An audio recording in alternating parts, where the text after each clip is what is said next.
Hello, and welcome to this week's edition of the Media Boat Podcast. This is a podcast where we talk about the week in movies, television, video games, and music, not necessarily in that order. Today is March the 6th, 2025. This is episode 477 of the podcast here. And as you can see, it's just me, just Matt today. Mike is out on assignment in Phoenix, Arizona, or actually Tempe to be specific, seeing some spring training baseball. He'll report back, I'm sure, on his many adventures when he comes back next week. But in the meantime, just a solo show, just me. Got a probably what's going to be a pretty short show today, although we will later be talking about the results of the Oscars from last Sunday, and just how correct we were in our predictions. Here's a hint. As usual, not very. But in the meantime, let's get into the show today. And we start the show, as always, with the music section. And today we start the music section with the Billboard Hot 100, the hottest singles in the land. Your number one song this week is yet again Luther by Kendrick Lamar and SZA, followed by number 2, Die With a Smile by Lady Gaga and Bruno Mars. Number 3, Not Like Us by Kendrick Lamar. Number 4, TV Off by Kendrick Lamar, featuring Lefty Gunplay. And rounding out your top 5, returning to the top 5 this week, a bar song, Tipsy by Shaboozey. Let's move into the albums chart this week, the Billboard 200. Your number one album this week is Tate McRae's So Close to What? I actually did listen to this. I didn't really talk about it much last week because we were kind of short on time. But it's a decent pop album. I think that there's some strong stuff in it. It's pretty consistent, if a bit long, as per usual with these pop records. I think her strengths are in emulating that kind of early 2000s pop song structure, and I think she nails it. I think it's a really impressive record for where she's at in her career. Seems like mixed opinions, though, overall. So, I don't know. That's just how I feel, I guess. Anyway, coming in at number 2, following its number 1 debut last week, is Some Sexy Songs for You by Party Next Door and Drake. Number 3, GNX by Kendrick Lamar. Number 4, SOS by SZA. And rounding out your top 5, Short and Sweet by Sabrina Carpenter. Okay, those are your Billboard charts, so let's move into the new releases this week. We start with A Blade Because a Blade is Whole by Alabaster to Plume. Here We Go Crazy by Bob Mould. The Open Up by Frog Eyes. This Side of the Island by Hamilton Lighthouser. Ruby by Jenny. Curious Ruminant by Jethro Tull. Get your flutes out. Oh, someone's calling me. Not important. Mayhem by Lady Gaga, probably the week's biggest release. Blood on the Silver Screen from Sesame. Wiggle Up, Giddy Up by The Wiggles. And those are your new releases. I just realized I grabbed a bunch of video game results and put them in the music section for some reason. Whoops. All right, now they're where they belong. All right, those are your new releases this week. Let's go into some music news. Pretty light week for music news, but one of the things that did happen was we have an additional additional artists that are added to NBC's Opry 100, a live celebration, which is a special that will dedicate itself to the 100th anniversary of the Grand Ole Opry. NBC's Opry 100, a live celebration, is adding more performers to the roster for the March 19th special, which will devote 3 hours to commemorating the 100th anniversary of Nashville's Grand Ole Opry. The live broadcast will feature performances from Post Malone, Keith Urban, Alison Krauss and Union Station, Alan Jackson, Jamie Johnson, Ricky Skaggs, Terry Clark, Stephen Curtis Chapman, Yolanda Adams, and Travis Tritt. The network also revealed a further slate of long-standing Opry members who will be making appearances on the telecast, including Bill Anderson, Jeannie Seeley, Lauren Elena, Sarah Evans, Scotty McCreery, Chris Jansen, and Dustin Lynch. Blake Shelton will be hosting the show from the Opry House in Nashville. Artists previously announced as performing include Garth Brooks, Reba McEntire, Lainey Wilson, Kelsey Ballerini, Carrie Underwood, Luke Combs, Brad Paisley, Ashley McBride, Carly Pierce, Dierks Bentley, Trisha Yearwood, Vince Gill, Marty Stewart, Clint Black, Trace Adkins, and Travis Tritt. Others previously slotted to appear on the telecast, in case you didn't think I named enough names already, include Randy Travis, Jelly Roll, Eric Church, The Warren Treaty, and Amy Grant. Whew! Let me catch my breath for a second. So yeah, it turns out if you've liked country artists for the last, let's say 4 decades, at least one of these names is exciting to hear. So yeah, this is bound to be an entertaining special. So there you go, March 19th on NBC, 100 years of the Grand Ole Opry, and it'll be probably quite a show. So tune in. All right, let's move on to thoughts. I'll just be brief on this one. I listened to Lisa's debut record, Alter Ego. I don't know why I did that. I think partially it was because of that single with Ray and Doja Cat. It's awesome. That thing, every time it comes on the radio, I'm just like, hell yeah. Just like bumping that bass. It's just such a funky, cool song. That opens this record, and then everything else that follows it is less. I do kind of like her riff on Sixpence None the Richer's Kiss Me, which I believe is called Moonlit Floor.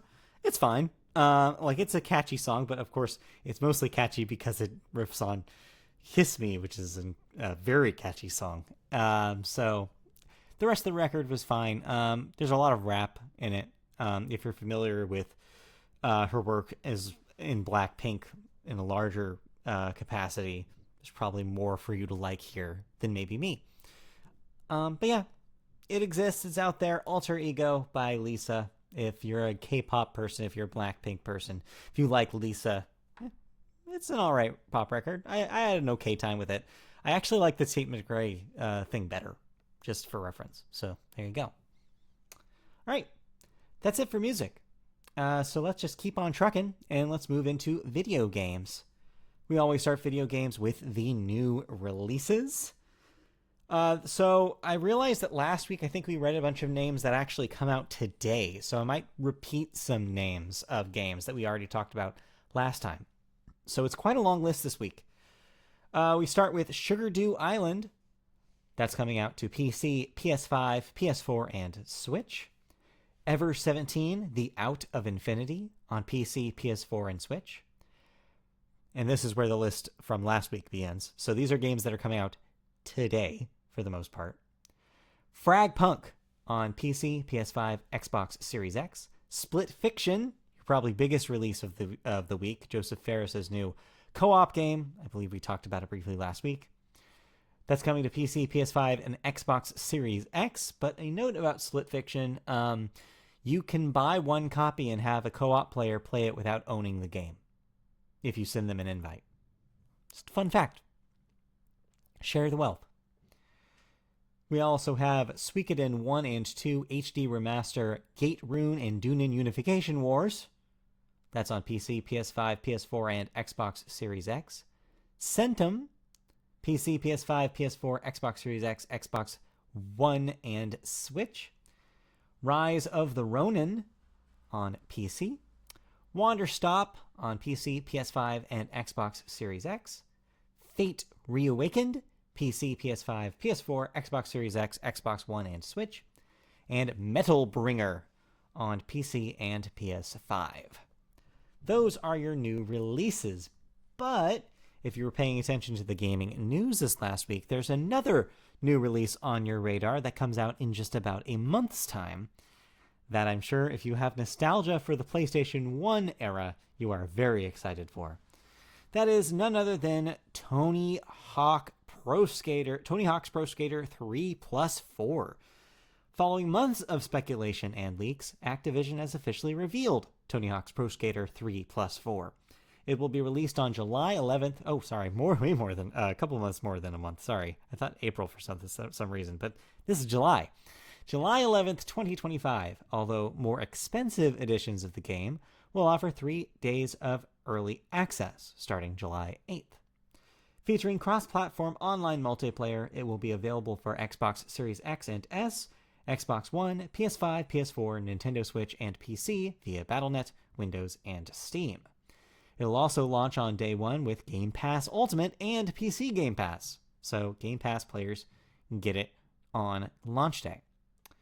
Quote, everything you loved is back, but revamped with more skaters, new parks, gnarlier tricks, eardrum-shattering music, plus a whole lot more.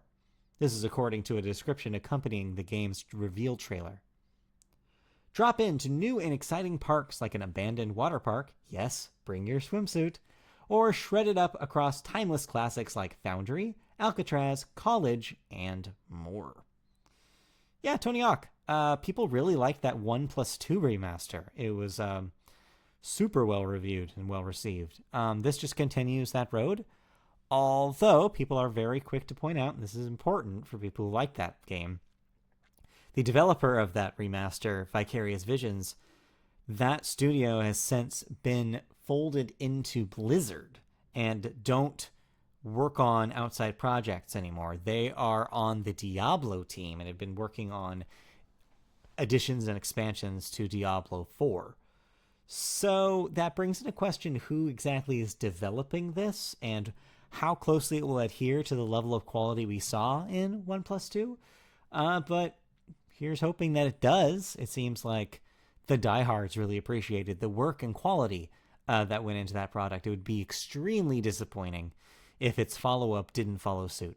So yeah, eyes peeled looking at this one and making sure it's as good as the Tony Hawk fans want it to be and deserve it to be because it's a classic franchise. All right, let's move on. No video game thoughts this week. I've actually kind of hit pause on Avowed. I haven't gone back to it in a little bit. Thanks a lot, Balatro on Game Pass. So yeah, I'll pick that back up. I do intend on finishing that game. I might play it right after this podcast. What a concept. All right. Let's move on to the next section of the show. I'll be brief about, we, of course, always go to television, and we always start with the sports corner. I'm not Mike. I don't need to tell you that, but I don't have as much details about the sports as he would. But I'll take what he's written down here and see if I can interpret it, see if I can put on my Mike hat. I actually don't know if he wears that many hats. He maybe used to. I don't know if he does anymore. Anyway, I'm the hat one, apparently, on this podcast now. But yeah, start with news from the NFL. Draft day for the NFL starts on April 26th. So as Mike always says, fire up your Kevin Costners. In the NBA, LeBron James has become the quickest player to earn 50,000 career points. That's in the regular season and in the playoffs. And so far is the only person to reach that milestone. So congratulations to LeBron James, who continues to set records that probably will never be beaten. But hey, every sport's got to have one of those, right? Meanwhile, in the NHL, the hockey trade deadline ends today. So check out your hockey teams of choice, see how their trades went. And then lastly, in the NCAA, March Madness is just around the corner. Your brackets are slowly being built. Selection Sunday is on the 16th of March. So yes, that is when things will really get mad. So lock in your predictions now. All right, that's it for sports. Honestly, there's not much going on. I saw there was an anime video done by the Demon Slayer guys for the MLB to celebrate an MLB game being played in Japan. I haven't looked at this yet, but some people have said that it looks pretty cool. Get to see anime Shohei Ohtani. So that's something, right? And like I said, Mike will be back next week to report back from spring training baseball in Tempe. So I look forward to hearing about that. All right, let's move on to our television news for the day, which takes us to none other than Sesame Street. But unfortunately, it's not good news in the neighborhood this week. Unfortunately, Sesame Workshop, the company that produces the television show, will, quote, downsize significantly, end quote. That was announced by President and CEO Sherry Rollins Weston on Wednesday in a note to staff.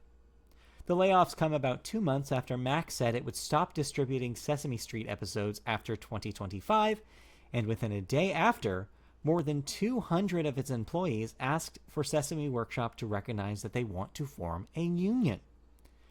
Cast, like puppeteers, crew, and writers, are all already unionized, said a statement from OPEIU Local 153. Last December, Warner Bros. Discovery, which owns Max, announced that after 10 years, it was not renewing its deal to fund new episodes of the iconic children's series. Sesame Workshop has not announced a new distributor, but said production on its 56th season will begin next month. Whew, a lot to address in this story. So yeah, Sesame Workshop did not say that they have a distributor yet. We don't know when this 56th season will air and where it will air, more importantly. They're probably shopping it around to streaming networks, if I had to guess. But it might be without a lot of diehards that have been working on the show for years, and that's really sad to see. And the worst part about this is that it followed union organization, that these employees had expressed interest in building a union, as they absolutely should. And this was one of the reasons, presumably, why the layoffs were inspired. That sucks to see, especially for a show that, honestly, should be teaching kids about unions and about the value of them and about working together as a team. The interesting wrinkle here is that mention that OPEIU says they're already members, but that might not encompass all of the staff on the show. There might be roles on the show that are not included in those roles that I listed. And also, it could make more sense for them to be a united front for Sesame Workshop specifically. And maybe the broader union that they're already members of doesn't feel substantial enough to actually help them on their day-to-day. Regardless, it's a bad look, I think, for the CEO here, especially for a time-honored tradition like Sesame Street. It's just depressing what's been going on with Sesame Street for the last handful of years, ever since the HBO switchover. Just sad. Such a thing that taught generations of us Americans how to read and socialize and important life lessons for kids. Just to see it slowly deteriorate and slowly erode is just, it's sad. It's just sad. That's all I have to say. An institution, I tell you. All right. Let's move on. That's it for television news. So, we're cooking. We're cooking on this show. We're going to slide right into movies as we don't have any cancellations or renewals written down this week. So we're just going to cruise on through, and we'll talk about movies. And we always start the movies section with the weekend box office numbers. I'm actually not sure if these are updated, but I'm going to assume that they are. Oh, yeah, no, they are, because it's got Gundam at the end of it. So, yeah, your number one movie again this week, and this means that I was right. Captain America Brave New World returns to number one this week. That made $14 million domestic this week, and that's sitting at 163 total. Number two, Last Breath, coming in at $7.8 million in its debut. Number three, The Monkey, with another $6.4 million. That's at 24. And number four, Paddington in Peru, with another $4.5 million. That's at 31. And rounding out your top five, Dogman, with another $4.2 million. That's sitting at 84. Way down at number 12 is the Gundam movie, which we mentioned last week, which I'm not even going to try to pronounce. It's got 6 U's in there and an X. Gooks. I don't know. I'm not gonna. I guess I said I wasn't going to, but I guess I just kind of did attempt to pronounce it. So, oh well. That only made $800,000. So not nearly the number one performance that Mike had predicted it would make last week. So yeah, I will take that win. I'll put it in my pocket. All right. As for this week's new releases, we won't make a bet this week, obviously, because Mike is gone. But your 2 new releases are A Sloth Story and the aforementioned Last Breath. Wait, no, that's not true. I need to delete that because we're looking at the wrong weekend. No, this week, Night of the Zoopocalypse and Mickey 17. We'll start with Mickey 17. That, of course, is the follow-up from Bong Joon-ho, Oscar-winning director of Parasite. As for Night of the Zoopocalypse, this looks like an animated feature. Wow, this does not look good. Yeah, the less I have to talk about this, the better. Moving on. Let's talk about this last weekend's big movie event, which was, of course, the Oscars. The 97th Academy Awards took place on Sunday night. I was there, watching live, seeing how many of our predictions were correct. And it largely went how I thought it was going to go. Mike made some big swings, as I warned him about last week, that did not pay off for him. And so I ended up getting 16 correct responses, and I think Mike bottomed out, or no, 14, sorry. 14, I want to say? No, maybe I was at 16. Anyway, and Mike bottomed out at 12, I believe. Just didn't quite catch up to the rest of us on the prediction front. But who actually won, you ask? Well, the big winners of the night were Anora and its director, Sean Baker, taking away 5 trophies over the course of the night, winning for Best Editing, Original Screenplay, Director, and Lead Actress, and most importantly, Best Picture. Yes, Anora took Best Picture, surprising, I don't know, maybe some people who thought that maybe Conclave had a little bit of a chance there. Conclave, meanwhile, won Best Adapted Screenplay. Mike was correct about Flow winning Best Animated Film. And he was also right about I'm Still Here winning International Film over Emilia Perez. Adrian Brody did indeed, though, win Best Actor. Kieran Culkin and Zoe Saldana took their supporting trophies as predicted. But in the biggest shocker of the night, the sure thing that we went in thinking was going to be the moment, the speech to watch, Demi Moore lost the Best Actress trophy to Mikey Madison from Anora, as I mentioned before when I said lead actress. This was probably the biggest surprise of the night, the biggest shocker. Yeah, it was just a weird moment to have Mikey Madison's name called when all of us were anticipating Demi Moore. It reminded me a little bit of the Chadwick Boseman shocker from a handful of years ago. So, yeah. I mean, Demi had her moment in the spotlight. She was able to give some really resonant speeches at the award shows she did win at. Mikey Madison did win the BAFTA, and after reflection and after the Oscars have taken place, I do realize now that maybe they do matter a little bit more than I was giving them credit for last week. So going forward in the years to come, maybe I'll keep a closer eye on the BAFTA races. But in the meantime, this year's Oscars were all right. I really liked Conan O'Brien as host. I thought he had some really strong material and wasn't afraid to make some pretty great joke, some pretty serious jokes. I think as soon as he left the stage and the Oscar team was put what they wanted on the stage, the results were less stellar. I didn't love the pivot from not doing the nominees for Best Original Song and instead just putting random tributes like the one to James Bond. Seemed out of place. And also, why would you get Lisa, Ray, and Doja Cat and not do that song Born Again, which I talked about earlier in this show? What are you doing?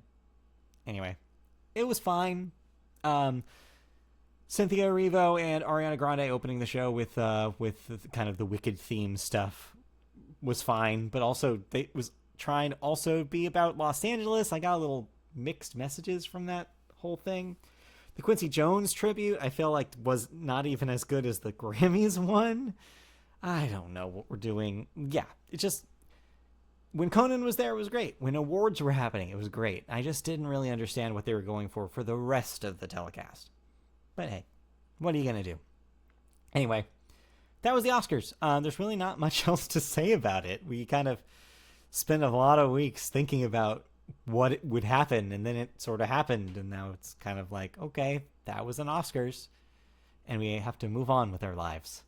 Hey, but distractions like this are important in the world right now. Hold on to these distractions. Like, stay 1 year towards what current events in your community, and be supportive to the people that love you and you love back, and, be a good person, be kind, and, vote when you can, and, like, be politically active when you can, and that's all true. But also, don't starve yourself of these distractions, because they are often very important for us to keep our sanity, I think, in a lot of ways.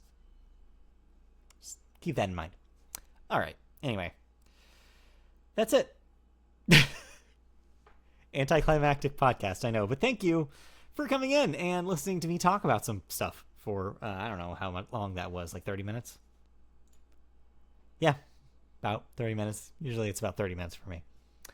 That was Media Boat Podcast. We'll be back next week with a full 3 times as long show when Mike comes back, and we'll bring you more news, more thoughts, more of all of that.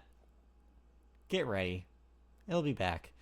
But yeah, if you want to find us in video form, we're on YouTube. Go to YouTube and search Media Boat Podcast to find our channel, and subscribe, like, leave a comment. Why not? Push that Gossip Girl video over 5,000. We're still not quite there. It was pretty close last time I looked, though. You can also find us on audio in audio form on podcast services all over the place by searching Media Boat Podcast on any of them. You can also find us on social media. We're on Blue Sky. Just search Media Boat Podcast there. We're also on twitch.tv when Mike plays video games. And lastly, we're on MediaBoatPodcast.com, which is a written archive of our shows. And last but certainly not least, if you're out there and you're listening to this and you want to tell us something, or you want to ask us a question, if you want to tell us that you exist, any of those things apply. Email us at mediaboatpodcast@gmail.com. We will read those emails here on the show. All right, that'll do it. Peace out, and I'll see you guys next week for another edition of the Media Boat Podcast. Bye.